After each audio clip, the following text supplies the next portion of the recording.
فرما. یا اللہ جو غیر شادی شدہ ہیں ان کے لیے بہترین دیندار جو انتظام فرما. یا اللہ جو بے اولاد ہیں اپنے کرم سے اپنے خزانہ غیب سے انہیں اولاد صالح نصیب فرما.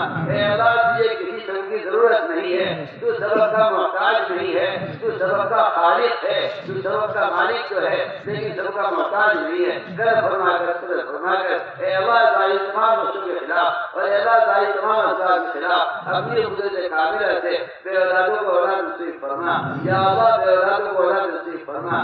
یا اللہ جو مقروض ہیں اپنے خزانہ غیب سے ان کے قرضوں کو ادا کرا. اے اللہ جو پریشان حال ہیں ان کی پریشانی کو دور فرما. جناب مقدمات میں معبود ہیں یا اللہ ان کی خلاصی کے فیصلے فرما. آخرت کا وہ بڑا مقدمہ جو سہرے کو گزرنا ہے کرم فرما کر قدرت فرما کر اس آخرت کے مقدمے کا فکر ایک امت کے دل میں پیدا فرما. اے اللہ قبر کے عذاب سے اور جہنم کے عذاب سے امت کی حفاظت فرما. یا اللہ موجبات مغفرت کی توفیق نصیب فرما. اے اللہ قدم قدم پر رہبری فرما اور قدم قدم پر نصرت فرما اور موجبات مغفرت کی توفیق نصیب فرما. اے اللہ جنت الفردوس میں اعلیٰ درجات میں نصیب فرما. اے اللہ جنت الفردوس میں اعلیٰ درجات نصیب فرما. اے اللہ جنت الفردوس میں اعلیٰ درجات نصیب فرما. اے اللہ اپنے کرم سے اپنی فضل سے ہماری دعا کو قبول فرما.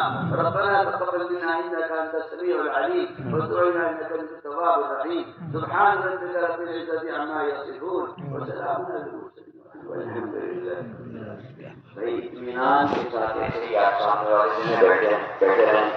اگر جام سے بیٹھے رہے تو مسافہ ہوگا, اور اگر آپ کھڑے ہو گئے جڑے تو مسافہ نہیں ہوگا. کہ احمد والے ہیں وہ نظم والے ہیں وہ جیسے بتائیں کہ مسافہ کریں. مسافہ ایک سنت ہے, گناہوں کی بخشش کا ایک ذریعہ ہے جس کے پاس میں ہم جو ہے یہ کریں